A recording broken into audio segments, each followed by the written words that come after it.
This is Scams and Cons News with Jim Grinstead. In today's news, people are more afraid of scams these days. We'll tell you who and why. And a man used a Bluetooth connection to steal 800 gallons of gasoline from a Detroit gas station. But we begin with a con man who allegedly convinced a Lake County council member and a U.S. congressional candidate out of $48,000 as part of the sale of a commercial milk truck. Court records show Stephen Wayne Eckel of Little Rock, Arkansas, was charged with corrupt business influence, fraud, and theft. His phone allegedly showed he was running the same scam on 120 people from across the country. The Chicago Tribune said the victim, Councilman Randy Niemeyer, put a milk truck up for sale and got a response. They agreed on a $43,000 price. The potential buyer sent a check for $48,000 to Niemeyer and asked that the extra $5,000 be sent to a person who would transport the truck to the buyer. You know what happened next. The check bounced, the $5,000 had already been sent, and the bank wanted its $48,000 back. Niemeyer has been able to get back about $15,000, but it's unknown whether he'll get more. A man armed with a smartphone and a Bluetooth connection was able to rob a gas station of 800 gallons of gasoline. Fox 2 in Detroit explains how the Bluetooth connection allowed the scammers to override the pumps. They just open the pump for them automatically.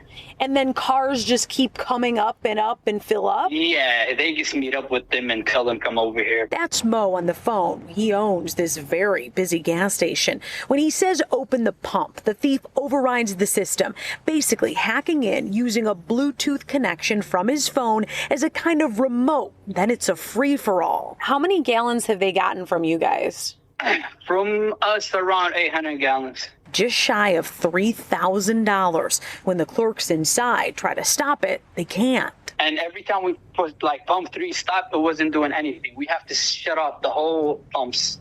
We got emergency stops. But it's not just one guy, and this maneuver is not new, just resurfacing. Gas station Mo says his clerks are on high alert. If they see a big backup at the pump or someone hanging around a little too long, they'll call cops to check it out. Investigators don't know who's running these scams, but because there are so many security cameras in the area, they're pumped to find out.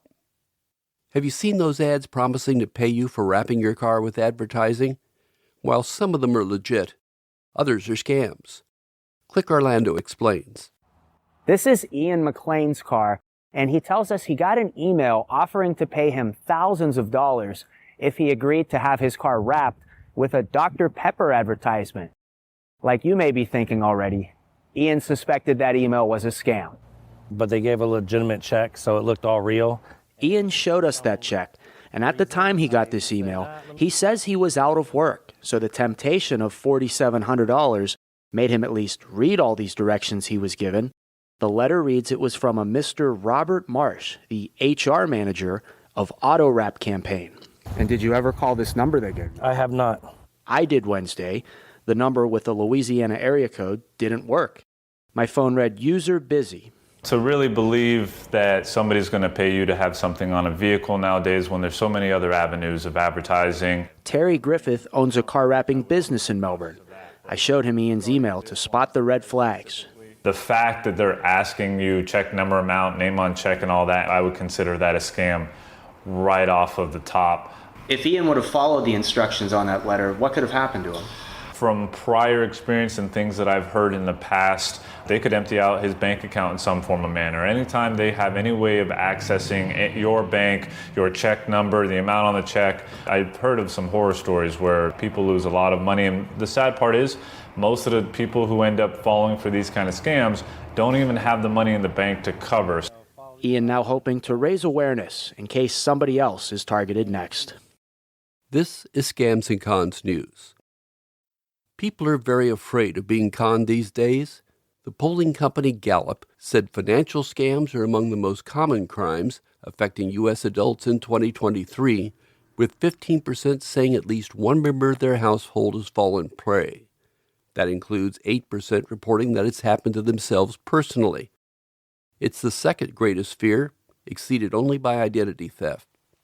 The 15% saying they or someone in their household has succumbed to a scammer's tricks put scams among the 4 most prevalent crimes affecting American households.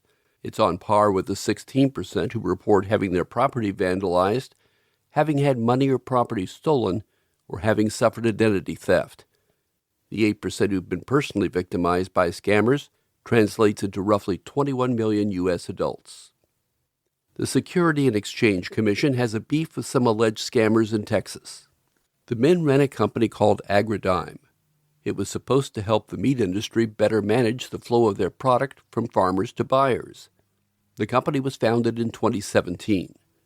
The SEC said the company raised at least $191 million from more than 2,100 investors in at least 15 states.